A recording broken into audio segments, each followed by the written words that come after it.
So the next time you are standing in an airport security line, I want you to consider this. That gray plastic bin you just tossed your shoes and your phone into, it is mathematically the most dangerous thing in the entire building. Which is pretty wild to think about. Right. Welcome to this deep dive. Because, for most of us, going to the airport is just this exercise in managed stress. You are dragging a suitcase with a wobbly wheel, nervously checking your watch. And mentally preparing to buy a bottle of water that costs as much as a small meal. Exactly. We just tend to view airports as these frustrating waiting rooms we have to endure. But our mission today is to completely flip that perspective. Because it really is just a perspective issue. Yeah, we have pulled together this massive stack of research. It's a really comprehensive overview of airport infrastructure, history, and operations. And when you look at all this data, you realize an airport is not a waiting room at all. Not even close. It's a highly orchestrated, self-sustaining mini-city that is basically hiding in plain sight. The sheer scale of what happens behind the scenes while you are drinking that overpriced coffee, it's just staggering. Every single detail you encounter exists for a very specific reason. And by the end of this deep dive, you will never look out of a terminal window the same way again. We are going to uncover why pilots almost always turn left, why engineers design runways to literally disintegrate on purpose. Which sounds completely counterintuitive. Totally. And how your hand-washing habits at the gate mathematically impact the entire planet. But before we get to the exploding runways, I realized something while looking through the research. What's that? I didn't actually know the technical definition of an airport. Like, what makes a runway an actual airport? Well, the terminology is actually surprisingly strict. So the umbrella term used in aviation is aerodrome. Aerodrome. That sounds very vintage. It does, yeah. But that covers absolutely any area where aircraft take off and land. It could be a patch of dirt in the wilderness or like a helipad on a hospital. Okay, so then what makes it an airport? An airport implies a specific legal stature. In most jurisdictions, a facility only becomes an airport when it meets rigorous certification criteria from civil aviation authorities. Meaning it has a mountain of paperwork. Exactly. In the U.S., the legal definition requires it to be a landing area used regularly for receiving or discharging passengers or cargo. So it brings a whole host of regulatory and safety requirements with it. Which is a far cry from how all of this started, because the earliest airports were literally just grassy fields. Well, absolutely. A pilot would just look at a windsock and land from whatever direction worked best that day. Yeah, and there is actually this intense historical debate over what the oldest operating airport in the world even is. It is a highly contested title. You have Tuzla-Noble near Paris claiming 1907. Right. Then College Park in Maryland claims 1909, Hamburg in 1911, and Amsterdam Schiphol in 1916. So why can't they just agree on a date? Well, the debate usually comes down to what you consider continuous commercial operation. Versus a field that was temporarily taken over for military use or just general aviation. Regardless of who is first, those grass fields have obviously evolved into multi-billion-dollar economic engines. And the economics of how this mini-city pays for itself is just wild. It really is. Because I always assumed airports just, took a cut of the airline ticket. But the revenue is actually split into 3 distinct streams. Yeah, let's break those down because they directly dictate your entire passenger experience. Yeah. So you have non-operating revenue, which is things like grants or investments. And that makes up about 16%, right? Correct. Then you have aeronautical revenue. Yeah. This is the money the airport makes directly from the airlines for the privilege of using the infrastructure. That accounts for roughly 50%. And it is not just some flat membership fee. Airlines pay landing fees based on the weight and size of the aircraft. Very heavily based on weight, yeah. But the part that really blew my mind is that even parking costs money. I'm just picturing a pilot feeding a giant parking meter. What does it actually cost an airline just to sit at the gate? It is incredibly expensive. Yeah. So at a major hub like JFK in New York, an airline is charged about $45 an hour to park a 100,000-pound plane. Wow. And that price scales up dramatically the heavier the plane gets. A massive international wide-body jet could cost hundreds of dollars an hour just to sit still. So a plane sitting at a gate is a plane that is actively bleeding money. No wonder they start rushing us the second the door opens. Exactly. Time is quite literally money. But that aeronautical stuff only covers half the budget. The remaining 34% is non-aeronautical revenue. And this is where the airport makes its money off of us, the passengers. Right. This is the retail shops, the food courts, the duty-free, and, of course, parking our cars. Oh, the parking. The research mentioned O'Hare in Chicago charges $2 an hour per car just for economy parking. And vastly more for the prime spots near the terminal. Yeah, so when I look at those numbers, the analogy that immediately comes to my mind is that modern airports are basically massive shopping malls that just happen to have runways attached to them. That is a highly accurate analogy. Mhm. In fact, airport architects actually rely on it. Have you noticed how many new airports are explicitly designed with walk-through duty-free stores? Oh, where they physically force you to navigate that serpentine retail maze right after security. Yes. You have That's- to walk past all the perfume and liquor before you can even find your departure gate. Yeah. That concession revenue is absolutely what keeps the facility afloat. Wait, I have to push back on this entire economic model, though. Okay, go for it. If I want to fly out of a specific city, I can't exactly build my own competing runway in the suburbs. The airport is basically a local monopoly. That's true. So what stops them from just jacking up the landing fees to astronomical levels? Why aren't the airlines just getting price gouged out of existence? That is a great question, and it is the exact reason governments step in. Because an airport is a natural monopoly, aviation authorities use something called price cap regulation. Okay, to limit how much they can charge. Exactly. It strictly limits how much airports can legally charge airlines. But how do they even calculate a fair cap for that? They use a system called the dual till or single till approach. Essentially, regulators look at all that money the airport is making from you buying overpriced sandwiches and parking your car. The non-aeronautical revenue. Right. So in a single till system, the regulator forces the airport to use those retail profits to subsidize the aeronautical side. Oh, interesting. They calculate the total cost of running the airport, subtract the shopping mall profits, and whatever is left is the absolute maximum they are allowed to charge the airlines in landing fees. That completely flips how I view the food court. Buying a ridiculously expensive bottle of water is actually keeping my airline ticket cheaper. In a roundabout way, yes, it really is. The retail side subsidizes the aviation side. Okay, so since we know the airlines are paying these astronomical fees just to park at the gate, they must be desperate to land, unload, and take off as fast as humanly possible. Oh, absolutely. So I want to look at how the airport actually manages that traffic, because for the longest time, I just assumed a commercial jet punched a GPS coordinate into the autopilot and flew in a straight line down to the runway. That is a very common misconception.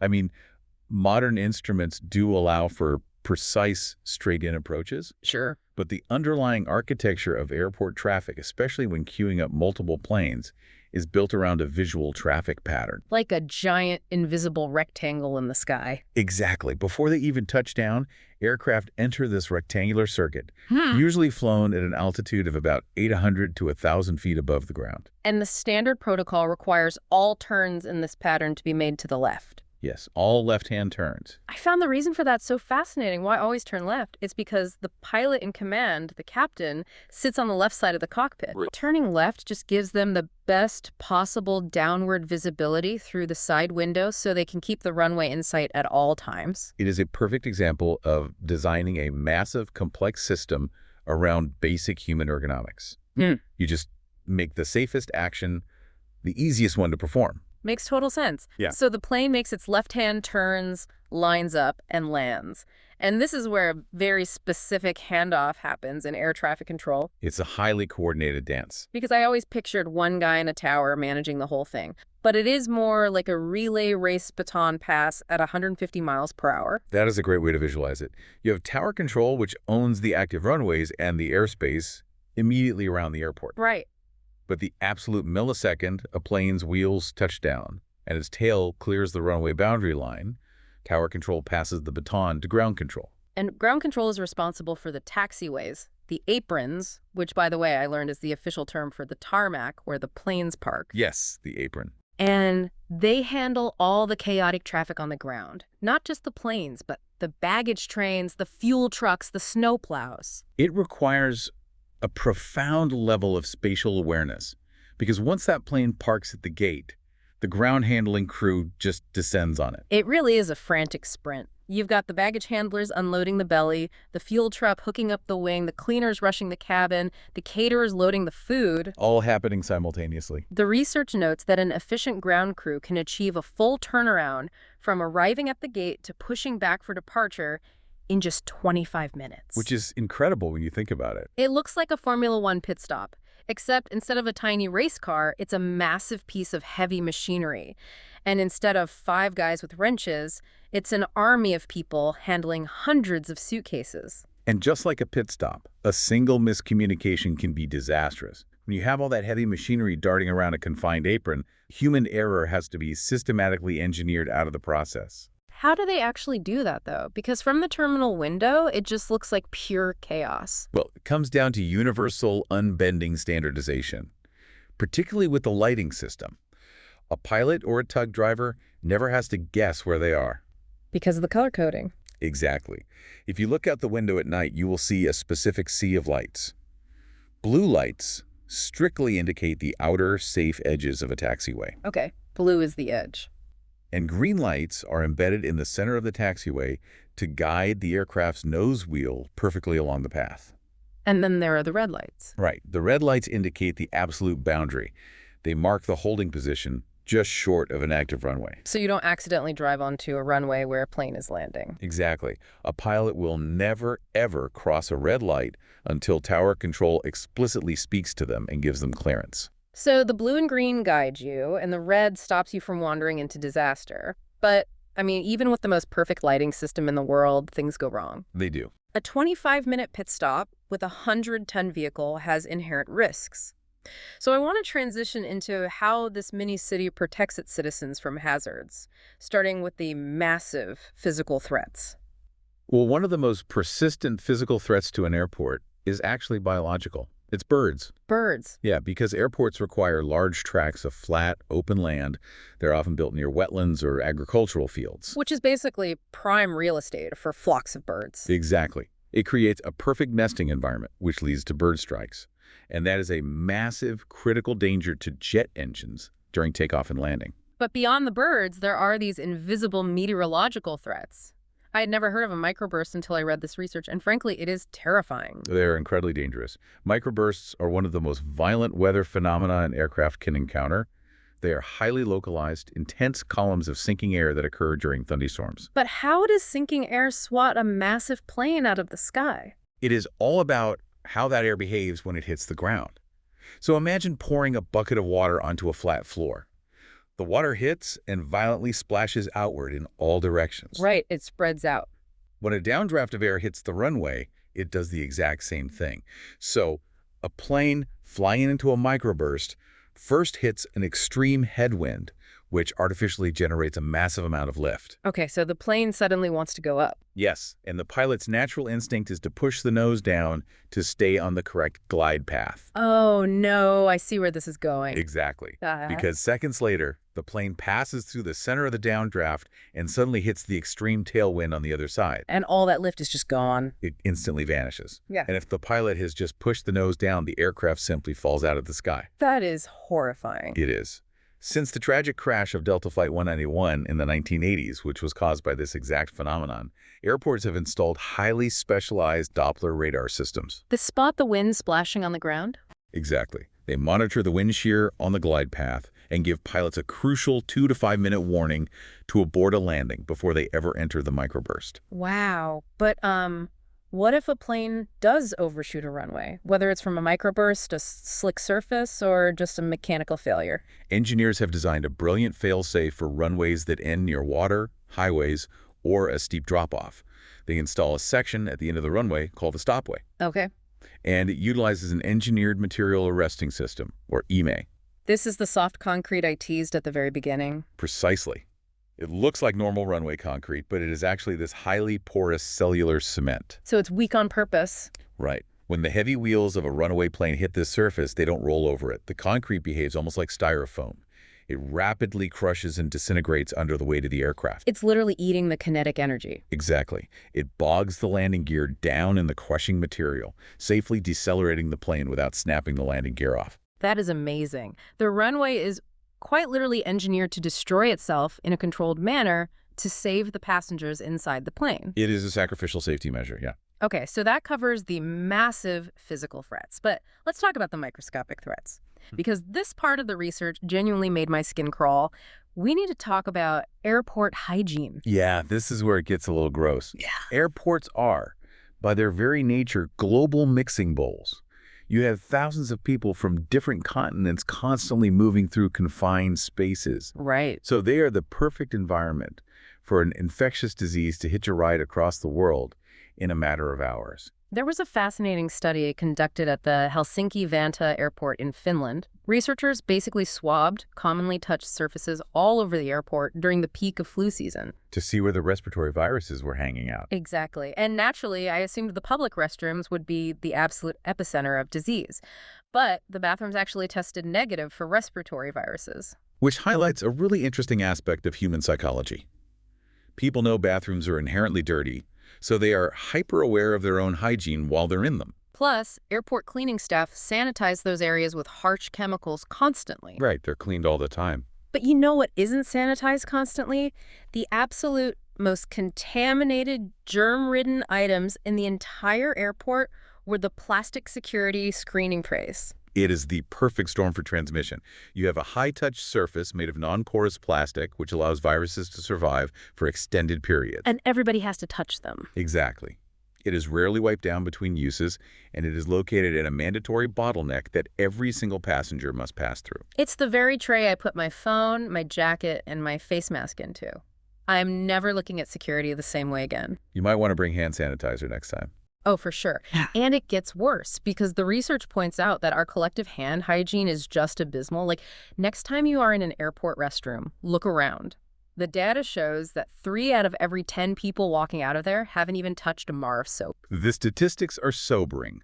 In an airport setting, only about 1 in 5 people, so 20%, have legitimately clean hands at any given time. And they define that as washing with soap for at least 15 seconds in the past hour, right? Yes, exactly, just 20%. Yeah. This is where I really have to challenge the data, because the math in this next study sounds completely made up to me. Let's hear it. Researchers from MIT and the University of Cyprus built a public health model based on this hygiene data. Their model claims that if we just increase the number of people with clean hands from 20% to 30%. Which is just a 10% bump. Right, just a 10% bump. They claim it could reduce the potential global spread of a disease by 24%. Hold on. How does a mere 10% increase in clean hands mathematically equal a massive 24% drop in a global outbreak? It sounds totally counterintuitive because our brains want the math to be linear. Yeah. But you have to think of airports as nodes in a massive interconnected network. Okay, like a web. Yeah. A single infected person in a major hub like Heathrow doesn't just infect one other person. They cough on their hand, touch a security tray, and leave a virus that infects 10 other people. Right. Now, those 10 newly infected people board 10 different flights to 10 different countries, where they each infect 10 more people. Oh, I see. It is exponential branching. Exactly. So when you convince just a few more people to wash their hands at that central node, you aren't just stopping one infection. You are severing an entire branch of exponential transmission across the global network. So by washing your hands at O'Hare, you aren't just protecting yourself. Yeah. You are mathematically shielding the entire planet from an outbreak. It's a huge butterfly effect. That is incredible. But while airports are potential hubs for microscopic viruses, they also have a massive impact on the macro environment. The physical footprint of this mini-city is huge. Oh, the environmental impact is significant. The physical act of building an airport fundamentally alters the local environment. Because they need so much space. Right. When you flatten thousands of acres of land and pave it over with concrete, you change how water drains, leading to agricultural runoff. But more surprisingly, you actually change the local weather patterns. Yeah, the research specifically mentions fog. An airport can become susceptible to heavy fog in areas where fog rarely ever formed before. Purely because the massive thermal mass of the concrete runways alters the way heat radiates and moisture condenses in the air above it. It is a localized climate anomaly. But the much larger issue is how the global climate threatens the airports themselves. Yes, the macro threat. Which is deeply ironic if you think about it. Aviation is a major contributor to greenhouse gases, which accelerate climate change. But because airports require incredibly flat land and are often built on low-lying coastal areas to avoid natural obstacles like mountains, They're fundamentally threatened by the sea level rise caused by that very climate change. The vulnerability data is a massive wake-up call for global logistics. Currently, 269 airports globally are at risk of coastal flooding. That's already a lot. And if global temperatures rise by 2 degrees Celsius, which is the threshold heavily discussed in the Paris Agreement, that number jumps to 364 airports. And if we fail to curb emissions and exceed that target, the projections show that by the year 2100, up to 572 airports could be threatened by the ocean. It's a staggering logistical nightmare. Mm-hmm. We're looking at a scenario where massive multi-billion-dollar economic hubs either have to be completely relocated or fortified like medieval castles just to keep the water out. Which is exactly why sustainability has shifted from just a public relations talking point to an absolute existential priority for airport management.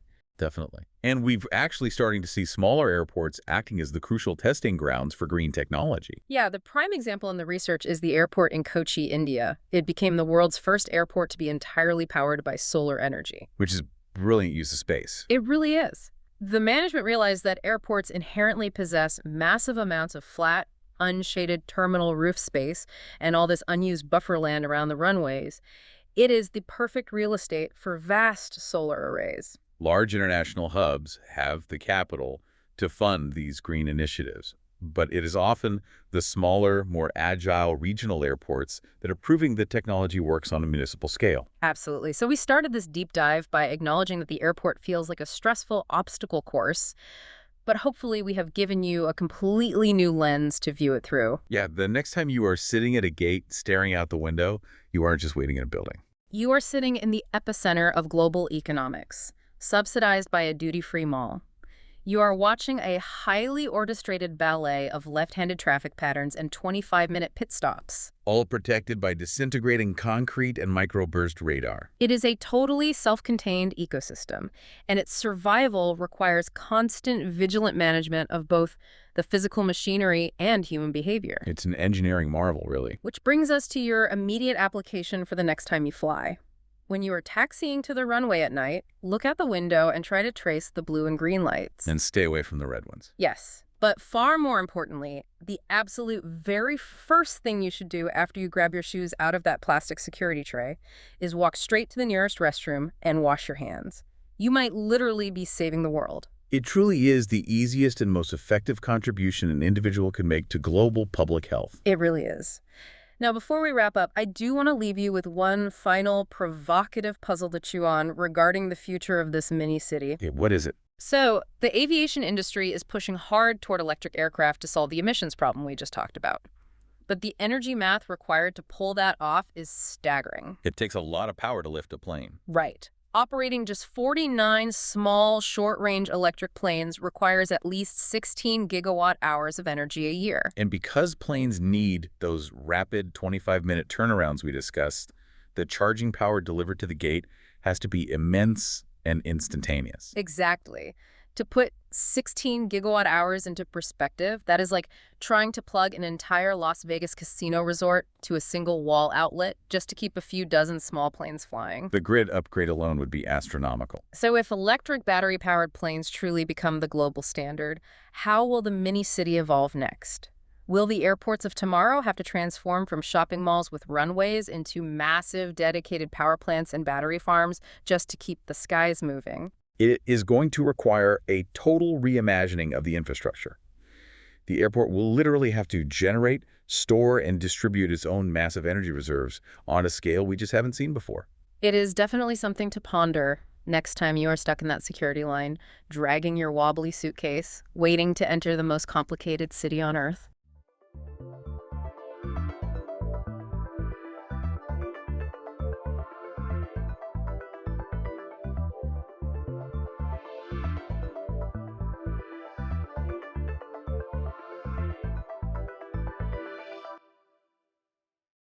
Look up at a high-voltage power line tower, and you'll see these massive ridges holding up the heavy metal wires.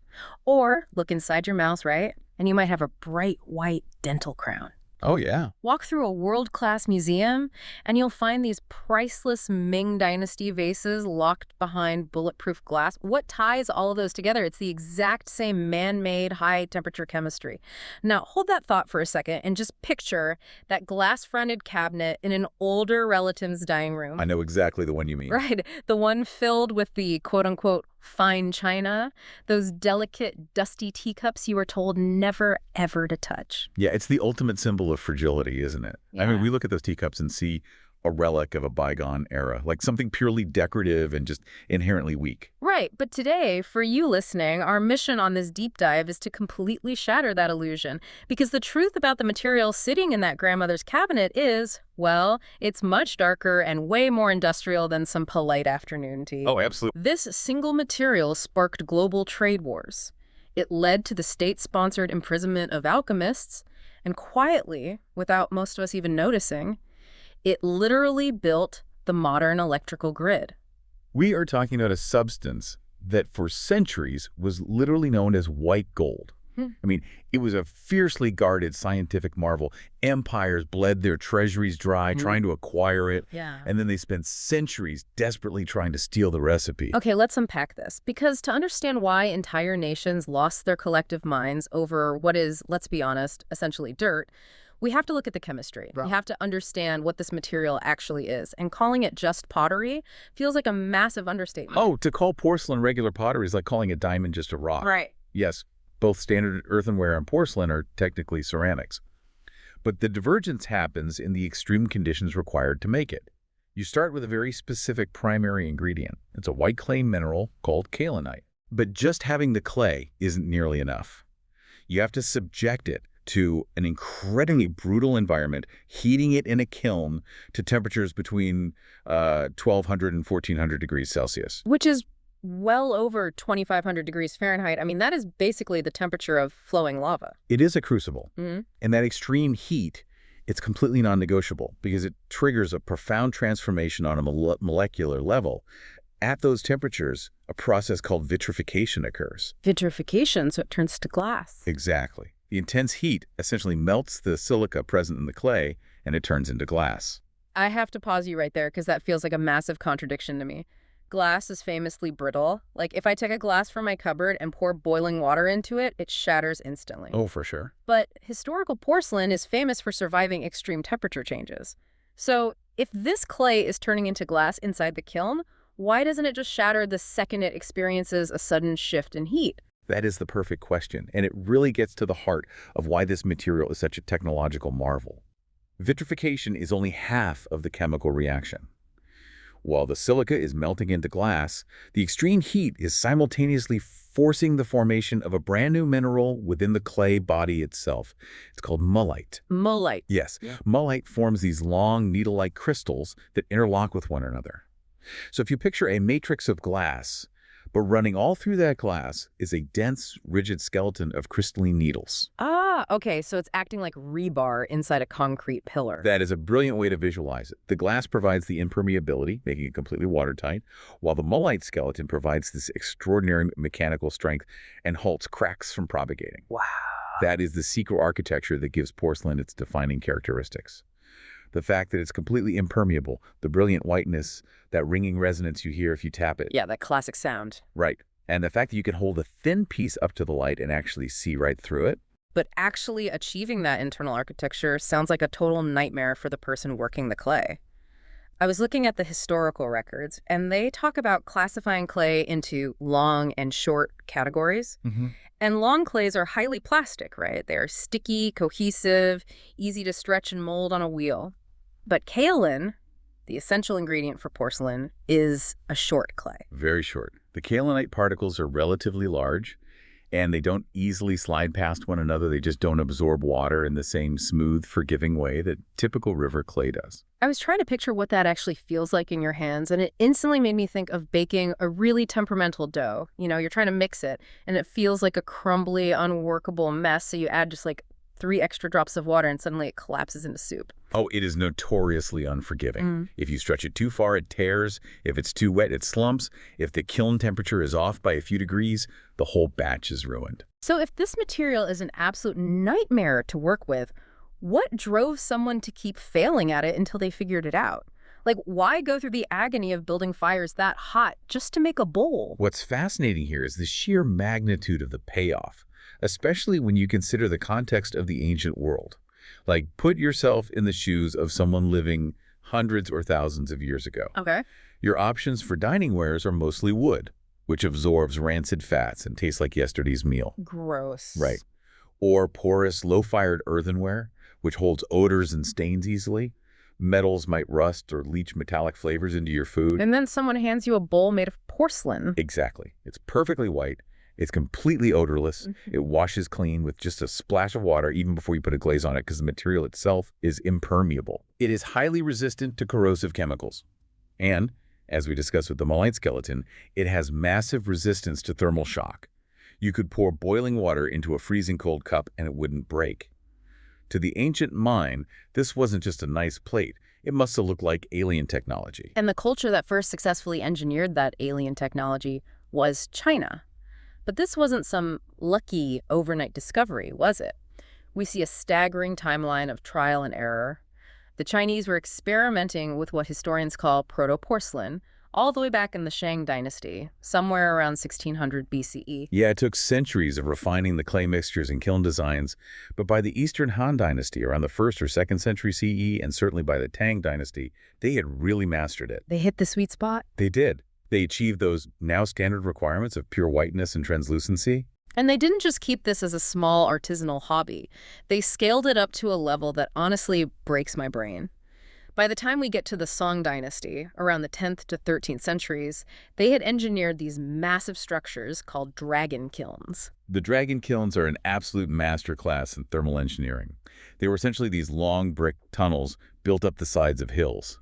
Up the hills. Yeah, by building them on an incline, they created a massive natural draft, like a giant chimney, pulling the intense heat upward through the chamber to reach those elusive 1400-degree temperatures. And the capacity of these kilns is the crazy part. Archaeological excavations show that a single dragon kiln could fire up to 100,000 pieces of porcelain at one time. Let that number sink in for a moment. 100,000 pieces in a single firing. That's industrial scale. This is centuries before the Industrial Revolution in Europe. Yeah. The Chinese had created a highly organized, massive-scale manufacturing operation, effectively building a global monopoly on the most advanced material science of the age. And that monopoly meant massive economic power. This porcelain began flowing outward. It traveled overland along the Silk Road into the Islamic world, where it was incredibly prized. And then, as we move into the Ming dynasty, which is famous for those iconic blue and white patterns you see in museums, the global dynamic shifts entirely. The oceans open up. Portuguese merchants established direct sea trade in 1517, and the Dutch followed by 1598. This was a major turning point in global economics because suddenly massive shipments of porcelain were arriving in Europe. And Europe just bled itself dry trying to buy it. They became completely addicted to this material. The obsession was so intense that in English-speaking countries, we literally named the material after the country it came from, right? Fine China. Yeah, exactly. But here is the core tension of this entire deep dive. The Europeans were mesmerized by it. They were spending immense fortunes to import it, but they had absolutely no idea how to actually make it. They were looking at the finished product, but the underlying chemistry was a complete black box to them. Importing it was draining European treasuries, so there was an immense state-sponsored incentive to figure out the recipe. Marco Polo had written about it in the 13th century, right? He had. And by the 16th century, Portuguese traders had even managed to smuggle physical samples of raw kaolin back to Europe. But having the flour doesn't mean you know how to bake the souffle. Precisely. European potters ran countless experiments, but the exact ratios and, crucially, the ability to achieve those extreme kiln temperatures completely eluded them. The results were unpredictable and mostly ended in spectacular failures. Which leads us directly into one of the wildest historical tangents I've ever heard. This desperate European scramble sets the stage for the story of Johann Friedrich Butker. Ah, yes. A truly fascinating figure. He was trained as a pharmacist, but pivoted his career entirely into alchemy. As you do. Right, the logical next step. So in the early 1700s, Butker starts boasting around town that he has discovered the ultimate alchemical secret. He claims he can transmute dross, basically worthless dirt, and lead into actual physical gold. A bold claim. Very. Well, word of this gets back to Augustus II, who happens to be the king of Poland and the elector of Saxony. And Augustus thinks, perfect, my treasury is completely empty from buying all this Chinese porcelain. I need gold. So the king literally has Butker arrested and thrown into a dungeon with orders to manufacture gold. It is quite the high-stakes incentive program. Make the king the richest man in Europe or remain imprisoned indefinitely. But here's where it gets really interesting. I'm trying to wrap my head around this pivot. How does a guy locked in a basement trying to magically conjure gold out of lead end up inventing the European recipe for teapots? To understand that, you really have to realize that to the 18th century mind, the creation of porcelain essentially was alchemy. Oh, interesting. Taking muddy clay and transforming it into a ringing, translucent, brilliant white stone seemed just as magical as creating gold. And King Augustus eventually realized Booker wasn't going to produce actual gold. But Augustus was also heavily invested in the porcelain race. He employed a brilliant scientist named Ehrenfried Walther von Tschirnhaus. Okay. And Tschirnhaus had been trying to solve the porcelain problem for years using massive optical lenses to focus sunlight and test the melting points of different minerals. So the king basically forces a collaboration. He essentially reassigns Booker. He pairs the imprisoned alchemist with his top scientist. And the combination of Tschirnhaus's rigorous scientific methodology and Booker's practical experience with high-temperature alchemical furnaces was the key. Wow. Together, they started testing local Saxon clays. And they finally hit the jackpot. In 1708, they successfully produced a hard, white, translucent ceramic. They used a specific local kaolin mixed with alabaster. Tschirnhaus actually passed away later that same year, leaving Booker to present the final perfected formula to the king in 1709. This is why Booker often receives the lion's share of the historical credit. Ah, I see. But the culmination of this dungeon science was the birth of the legendary Meissen factory in 1710. And this was not some cheap imitation. This was true. High-fired porcelain hitting that brutal 1400-degree threshold. And the durability of the Meissen porcelain became legendary almost immediately. There is an amazing historical account from a visitor to the factory during Butker's era. They reported watching workers pull a glowing, white-hot teapot straight out of the roaring kiln and plunge it directly into a bucket of freezing cold water. Incredible. And it didn't even crack. The Mollite skeleton in action, the resistance to thermal shock was absolute. So suddenly, Saxony possesses the most valuable industrial secret in Europe, and they clamped down on it like it was nuclear launch codes. They certainly tried, but an economic secret that valuable exerts way too much pressure on the people holding it. Yeah, it couldn't be contained. Just 2 years after the Meissen factory opens, the entire global monopoly collapses thanks to a French Jesuit missionary named François-Xavier d'Entrecourt. In 1712, he was living in China, moving among the workers, observing the ancient Chinese manufacturing methods firsthand. Right. And he wrote these incredibly detailed letters back to Europe, outlining the exact ingredients, the processes, the kiln structures. Those letters were published, and the secret was out. It was one of the most consequential acts of industrial espionage in early modern history. And the fallout was massive. The industry explodes globally. But what I find so compelling is that not everyone who read those letters could replicate the process perfectly. No, not at all. This global race to manufacture white gold resulted in centuries of desperate state-sponsored counterfeiting, and it left us with 3 distinct flavors of porcelain. Right. Synthesizing the historical development, we can categorize them into hard paste, soft paste, and bone china. Hard paste is what we've been discussing, right? Yeah. The original Chinese method, the Japanese method, and the Meissen breakthrough. It requires true kaolin and those extreme 1400-degree temperatures. Correct. But the other 2 categories are where the counterfeiting comes in.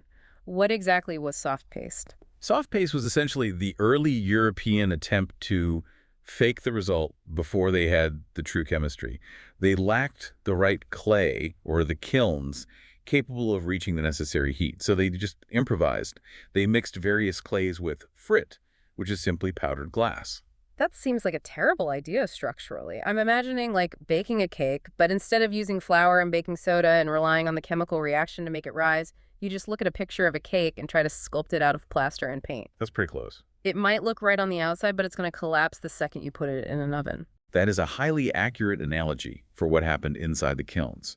Because they were trying to force a glass-like state at much lower temperatures, the soft taste pieces suffered from massive structural failures. The technical term is pyroplastic deformation. Pyroplastic deformation. Yes. When the kilns heated up, the powdered glass would melt too quickly, and the teacups and bowls would simply slump and melt under their own weight. Just turning into puddles. Even the ones that survived the firing process were weaker, right? They scratched easily, and if you poured really hot tea into a soft paste cup, the sudden heat could cause it to crack. Exactly. It was a flawed workaround. But there is a third category that emerged from this era of counterfeiting, and it is a distinctly English innovation: bone china. In the mid-18th century, English potters were desperate to compete with the influx of hard-paste porcelain. A man named Josiah Spode is generally credited with perfecting the recipe that would define English ceramics. The recipe is startlingly literal. Roughly 1 part kaolin, 1 part china stone, and 2 parts actual bone ash. Wait, literally the ash from animal bones mixed into the clay? Literally animal bones, mostly cattle. That sounds incredibly primitive to me, but it became a massive global industry. Why did bone ash actually work? This is where the blind trial and error of the period is just so fascinating. The English potters didn't fully understand the molecular chemistry at the time, but bone ash is primarily composed of calcium phosphate. When introduced to the clay mixture, the calcium phosphate acts as a powerful flux. The flux? Yeah, it significantly lowers the temperature required for the material to vitrify. Oh, so they didn't need the 1400-degree dragon kilns anymore. Exactly. It lowered the firing temperature while simultaneously maintaining incredible mechanical strength and enhancing the bright, milky whiteness of the final product. It was a masterstroke of accidental chemistry that allowed England to absolutely dominate the market. If we connect this to the bigger picture, this is the tipping point. Once the chemistry for hard paste, soft paste, and bone china was industrialized across different nations, porcelain lost its status as this elusive, magical rarity. It became democratized. And that transition is crucial. Once humanity secured a reliable, mass-producible material that was perfectly white, impervious to liquid, incredibly hard, and highly resistant to chemical corrosion, they stopped restricting it to royal dining rooms. Right. The applications moved rapidly into the industrial and the architectural. I want to look at some of the wild non-teacup applications that emerged because the data is amazing. First up is sanitary ware. Because of its impermeability, by the late 17th century, wealthy Europeans started using glazed porcelain for personal hygiene, specifically these porcelain chamber pots called bordeleus. When you consider the rudimentary hygiene standards and the prevalence of disease at the time, a vessel that completely resists absorbing bacteria or odors is a major public health advancement. Definitely. But I do need to clear up a massive modern misconception here for you listening. If you walk into a bathroom today, you probably call your bathtub porcelain. That is actually a complete lie. Modern bathtubs are not made of porcelain clay. They are typically heavy cast iron or steel coated in vitreous enamel. Porcelain enamel is just a clever marketing phrase used to make metal tubs sound luxurious. Real sanitary porcelain is mostly restricted to modern toilets and wash basins, which are often referred to as vitreous china. It speaks to the psychological power of the word porcelain, doesn't it? Yeah. Centuries later, marketers are still leveraging the association with cleanliness and wealth. Absolutely. We also see it scale up into architecture. People built entire rooms out of interlocking porcelain tiles. There was the famous Porcelain Tower of Nanjing in China. But what amazed me was the modern architectural use. Well, the durability of the material in extreme weather makes it an incredible exterior building material. Decades of wind, driving rain, and blistering sun won't degrade porcelain the way they strip paint or rot wood. Yeah. The Gulf Building in Houston, Texas, constructed in 1929, is a perfect example of this. Yes, I saw that in the data. They literally put a 21-meter long, that's a 69-foot porcelain logo on the exterior of a skyscraper. And it's completely impervious to the Texas weather. And we even use it inside our own bodies. Dentistry relies on it. Because porcelain possesses such high compressive strength, and because you can precisely formulate the feldspar, quartz, and kaolin to mimic the exact translucency and whiteness of human enamel, it's the premium material for dental crowns and veneers. This raises an important question, though. We've traced the journey from delicate teacups to chamber pots to skyscrapers to human teeth. But we haven't touched on what is arguably the single most critical application of this material in the modern era. Oh, right. The application that quietly underpins our entire technological society. Electrical insulators. This completely blew my mind when I realized it. Because porcelain is so remarkably stable in harsh environments, and because that interlocking mullite structure provides massive mechanical strength, it is the premier material for insulating high-voltage electrical transmission lines. I was looking at the history of the electrical grid, and they've been using porcelain for this since at least the late 1800s, starting with early telegraph lines in Germany. So when you drive down the highway and look up at those towering metal pylons carrying hundreds of thousands of volts across the country, those ridged bell-shaped discs hanging off the wires, those are made of porcelain. And you have to consider the physical demands placed on those insulators. Mm, People might wonder, why not just use cheap glass? right, Because glass can crack under physical tension and extreme temperature shifts. right. Those insulators have to hold up miles of incredibly heavy metal cable, endure freezing blizzards and blistering heat waves, all while preventing massive electrical currents from arch take into the metal towers and grounding out. It's doing so much work. The electrical grid as we know it, the system powering whatever device you are listening to right now, would simply not function without this ancient Chinese pottery technique. Just to put a final cap on how far we have pushed the boundaries of this dirt, there is an ultimate marvel of modern manufacturing. In 2018, Guinness World Records certified a porcelain bushing insulator built for a high-voltage substation by a company called NGK in Japan as the world's largest ceramic structure. Oh, the NGK bushing. Yes, it stands 11.3 meters tall. That is over 37 feet of solid, unbroken porcelain. It is a breathtaking feat of engineering. To maintain the exact chemical ratios and thermal controls required to successfully vitrify a 37-foot monolith without it cracking or slumping in the kiln is almost unimaginable. So what does this all mean? We started this deep dive looking at a fragile, dusty teacup in a glass cabinet, but the reality is that the simple coffee mug you used this morning is actually a monument. Absolutely. It is a monument to 1400-degree chemistry. It is a monument to ancient dragon kilns that fired 100,000 pieces at a time, to an imprisoned alchemist in a Saxon dungeon, to a Jesuit spy stealing state secrets, and to centuries of global industrial espionage. It is a perfect distillation of human ingenuity and our relentless drive to master the materials around us. But it also leaves me with a somewhat provocative thought for you to ponder. Okay, let's hear it. Typically, we define ancient civilizations by the beautiful, delicate pottery they left behind. We carefully excavate their urns and bowls and put them on pedestals in museums to understand who they were. Right. But considering the incredible durability of this material, thousands of years from now, future archaeologists might dig up the ruins of our civilization. And they might judge us not by our fine art, but by our perfectly preserved spark plugs, our massive high-voltage grid insulators, and millions of unyielding dental veneers. What will that say about who we were? Wow. That is a wild image to end on. A future museum display featuring a 37-foot electrical insulator next to a perfect set of bright white porcelain teeth. So the next time you visit an older relative and you see that delicate fine china sitting in the cabinet, hopefully, you will look at it with a profound new sense of wonder. Thanks for joining us on this deep dive. We'll catch you next time.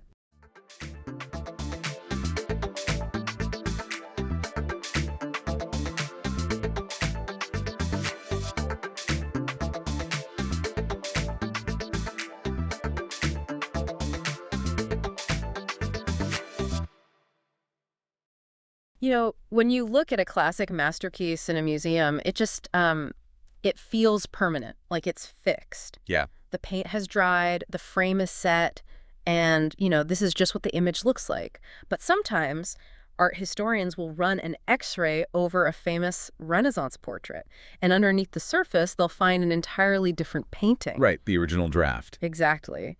And often that hidden painting is darker or rougher, and it just completely shatters how you see the final masterpiece. Well, it's the layers of paint, isn't it? Yeah. Added century after century. Yeah. Just brushstroke by completely different artists.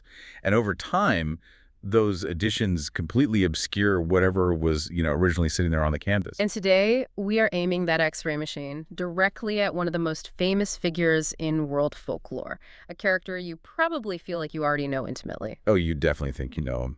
Right. So, okay, let's unpack this. Today, we are exploring Robin Hood, and our mission for this deep dive is to, well, strip away the Hollywood gloss, set aside the Errol Flynn green tights, gently ignore the animated Disney Fox, and just dig into the actual historical and literary sources to find the original medieval outlaw. It's a jarring journey, I have to say. Oh, I bet. Because what we find when we look at the earliest texts is the story of a surprisingly gritty, very violent commoner. Yeah. The transformation into the noble philanthropic hero we recognize today, I mean, that took centuries of aggressive cultural rewriting. Wow. But to really grasp who Robin Hood was, we have to start with the oldest surviving written evidence. And I have to warn you, it paints a rather stark picture. Right, so let's jump straight into that, like the 14th and 15th centuries, because this is where we find the original Greenwood gangster. Exactly. Now, the earliest clear reference to rhymes of Robin Hood shows up as a passing mention in a poem called Piers Plowman, and that's back in the 1370s. Which is incredibly early. Yeah, but if we want the actual narrative ballads, like the oldest surviving stories, we're talking about things like A Jest of Robin Hood and Robin Hood and the Monk. Those date back to the 15th century, and the guy walking through the woods in these stories, he is absolutely not a dispossessed nobleman. Far from it. No, the early ballads are very deliberate about his social status. Robin Hood is explicitly described as a yeoman. Okay, which, just to contextualize for everyone listening, that isn't a knight, right? But it isn't a starving peasant either. Correct. Yeah, a yeoman in medieval England sat right in the middle of the social hierarchy. It was a commoner class, but a free one. Right. So a yeoman might be a small landholder, maybe a prosperous farmer, or a skilled artisan. They were essentially the rising middle class of the medieval world. Got it. Very aspirational, protective of their rights, and fiercely independent. And that specific status dictates literally everything Robin does in these early texts. Because it's his whole worldview. Exactly. It dictates who he aligns with, who he hates, and crucially, how he fights. Oh, the fighting. Yeah, so if you are picturing the merry men playfully sparring on a log with, wooden quarterstaffs, you really need to adjust your mental image here. Oh, yeah, throw that out. Right. Because in these early tales, they use swords. They do, which, makes sense. A sword is a lethal, serious weapon. Yeah, the only character I saw in the sources who actually uses a quarterstaff is a potter that Robin gets into a brawl with. Right. Robin himself doesn't even pick up a staff until a ballad from the 17th century. He's using military-grade weaponry because the medieval forest was a genuinely dangerous place. And, well, these men were outlaws. And they are incredibly liberal with how they use those swords. Reading through these early violent ballads, I was honestly shocked. They are brutal. So brutal. Like in Robin Hood and the Monk, Robin gets into a petty argument over an archery contest with Little John. He loses his temper and just straight up assaults him. And later in that same ballad, Much the miller's son, who is supposedly one of the good guys, he has to stop someone from raising the alarm while they are breaking Robin out of prison. Right. So what does Much do? He casually murders a little page. A child servant. A child servant. He kills a kid just to keep the escape quiet. I mean, it's less like a modern superhero and more like a medieval mob boss. That's a really good way to put it. He demands absolute rigid loyalty from his crew. Like they literally kneel before him in the ballads. But to anyone outside that tight circle who threatens them, they are utterly lethal. Well, the mechanism behind this violence is survival, sure, but it also reflects the anxieties of the yeoman audience. How so? The authorities at the time, the sheriffs, rich monks, corrupt landowners, they were extracting heavy taxes and enforcing brutal forest laws. Right, life was hard. Extremely hard. So the audience didn't want a soft, noble hero. They wanted a dangerous protector.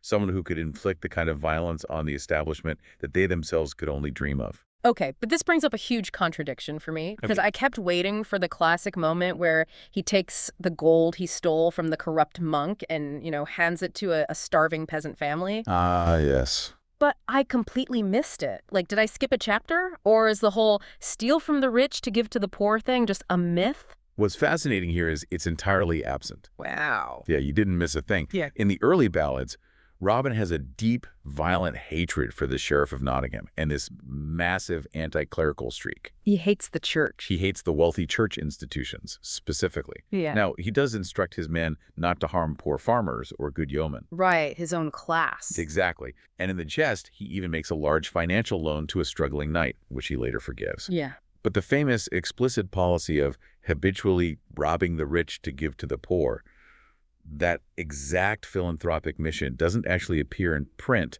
until a historian named John Stowe writes his Annals of England in 1592. 1592, I mean, that is a full century after those early ballads were circulating. 100 years later, yeah. The original Robin kept the money to maintain his own men in the forest. Which just changes everything about how we view him. But it also creates a massive historical mystery. It does. Because if the original Robin was just a violent yeoman looking out for his own gang, where on earth did the noble lord with a heart of gold come from? Well, to understand that, we really have to look at the May Games. Okay. During the late medieval and early modern periods, springtime in England meant massive community festivals. These May Games involved dancing, archery contests, theatrical performances. Like a big Ren fair. Pretty much. Yeah. And Robin Hood was the perfect mascot for outdoor revelry. So he became heavily associated with these festivals. The May Games basically functioned as a massive cultural blender. Right. It's essentially medieval cosplay, people dressing up and merging different local legends. And this is exactly where Maid Marian and Friar Tuck wander into the story, right? Because they definitely aren't in the original English ballads. They are not. Maid Marian's origins are particularly telling.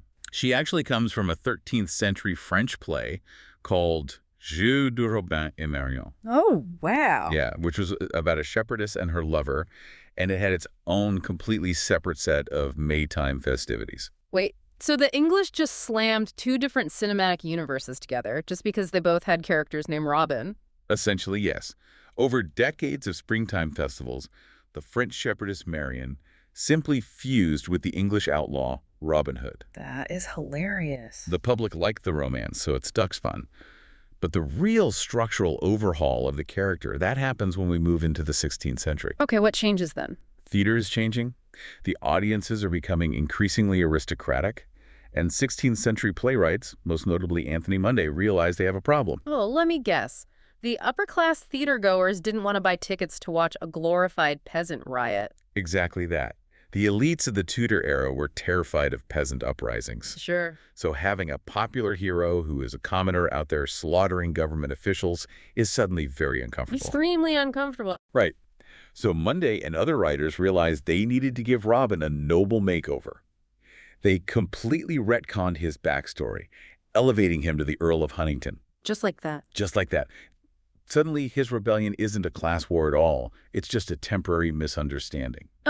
He's a fallen aristocrat who will eventually reclaim his rightful place in the social order. But wait, if you completely rewrite a character's social class to make him a nobleman, you suddenly have a massive historical logic problem. Like, where do you put him? Right. Because the early ballads, like The Jest, they vaguely say he operated under a King Edward, but that doesn't fit the new vibe. It doesn't. And this is where the timeline gets completely hijacked. Okay. In 1521, a historian named John Major decided to shift Robin back in time to the 1190s. He specifically sets the story during King Richard the Lionheart's absence at the Third Crusade. Which is brilliant from a PR perspective. I mean, if Robin is rebelling against Prince John, who is historically remembered as a usurper, then Robin isn't actually a rebel at all. Precisely. He's a loyalist fighting for the true king. You've basically just made the ultimate anti-establishment outlaw totally safe for a monarchist audience. It was a very deliberate defanging of the legend. And that 1190s timeline, it stuck permanently. Wow. But society wasn't done molding him. Fast forward to the late 18th century, and the cultural winds shift again. As they always do. Exactly. Enter an antiquarian, a researcher of old manuscripts named Joseph Ritson. And this is happening right during the French Revolution, right? Like the 1790s, the whole world is talking about tyranny and the rights of the common man. Right. And Ritson was deeply entrenched in that ideology. He was a staunch supporter of the French Revolution and a massive admirer of Thomas Paine. Okay, so he has an agenda. He definitely does. In 1795, Ritson published a highly influential collection of Robin Hood ballads.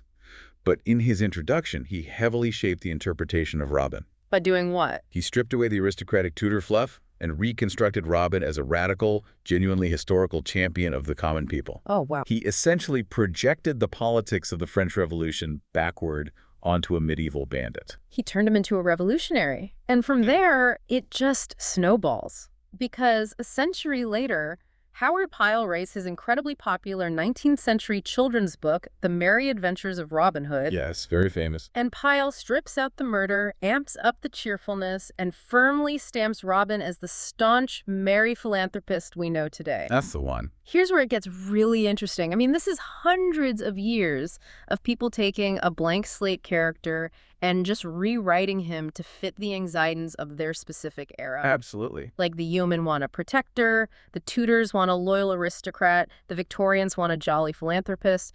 It's centuries of fan fiction eventually becoming official canon. It really is. But despite all of that, a few elements miraculously survived the blender. Really? Like what? Characters like Little John, Will Scarlet, who was originally called Scarluck, by the way, Oh. and the surprisingly lethal Much the Miller's Son. They have been riding with Robin since those very first gritty ballads. The core cast has remained remarkably stable. Which leads to the ultimate question.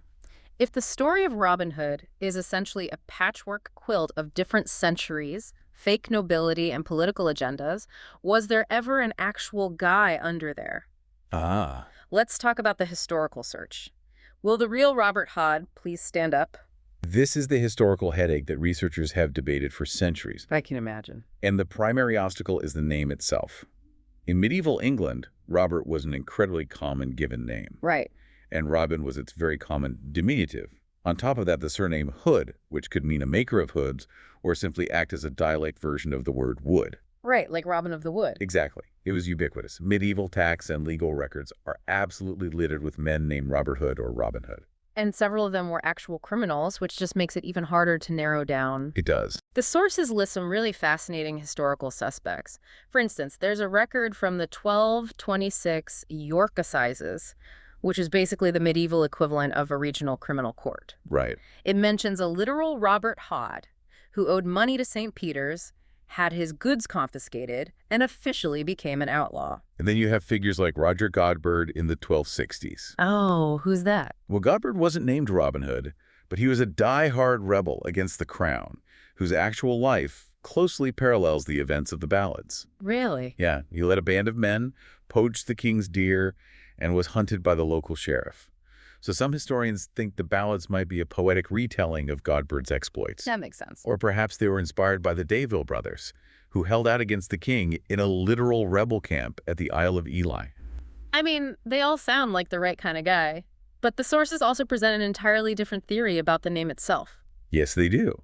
Historians like John Madicott approach the name problem from a totally different angle. By 1262 in Berkshire, legal records show the surname Robhood being applied to men, seemingly because they were outlaws. Wait, hold on. Let me push back on this. Sure. If there are actual guys named Robert Hood being arrested in York, isn't it a huge leap to assume Robin Hood is just a stock alias? Like how the police use John Doe or hackers use Anonymous? Whoa. Why assume it's a title you adopt when you go off the grid rather than just, a guy named Robert who committed a crime? Because of the way the name starts clustering in the records, specifically around banditry, it raises a fascinating chicken and egg scenario. Okay, how so? Did a pre-existing real-life hero named Robin Hood make the name so famous that subsequent outlaws started using it as a badge of honor? Ah, I see. Or was Robin Hood simply medieval slang for a bandit, just a generic term, and later balladeers built a mythological figure around that stock name?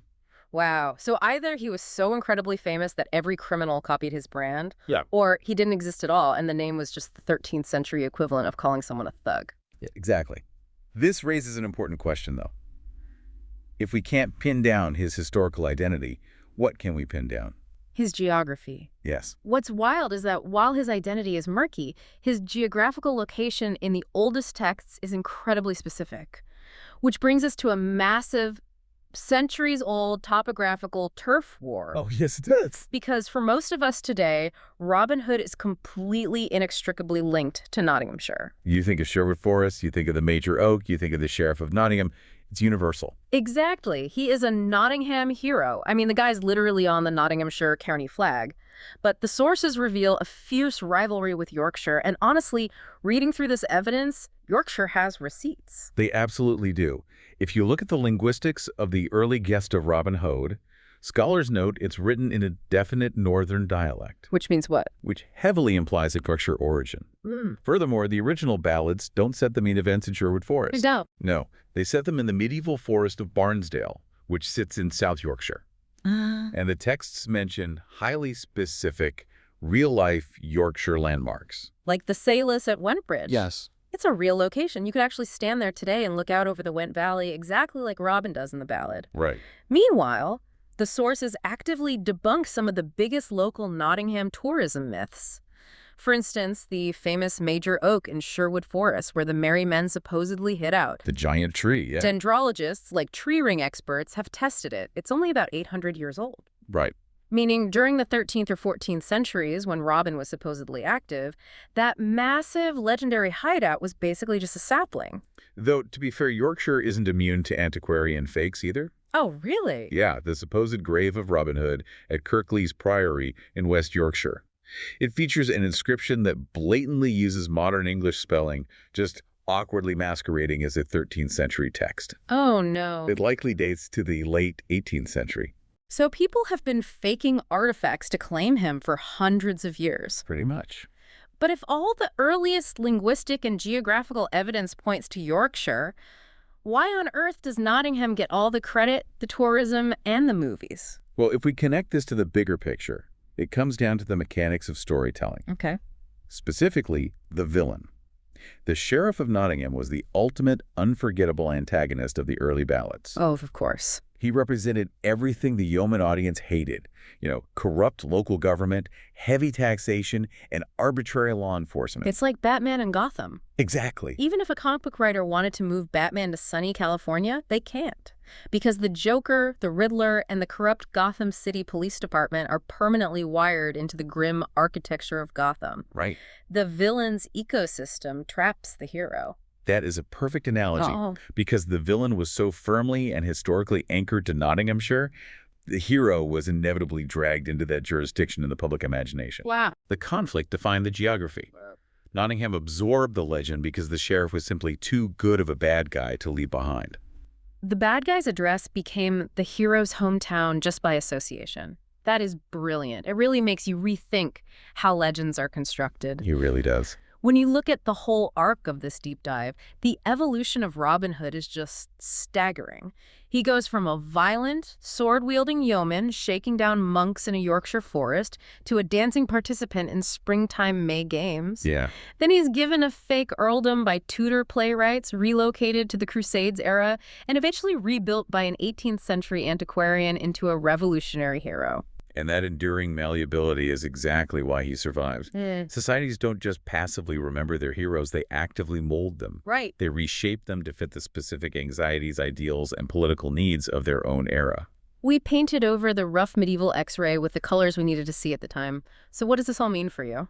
Well, there's a detail from the source text that really stuck with me, because it shows how powerful that painted image can be. Oh, the Lollard text. Yes.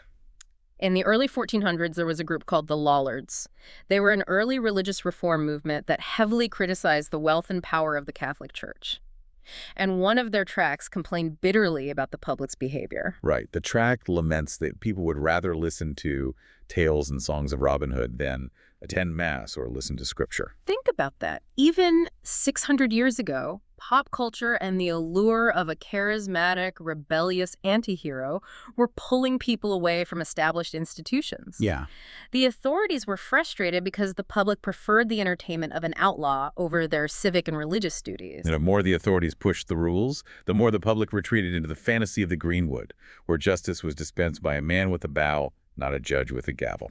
So, as you look at our modern media landscape today, our absolute obsession with gritty superhero reboots, true crime podcasts, and anti-heroes fighting corrupt systems, ask yourself, are we doing anything new?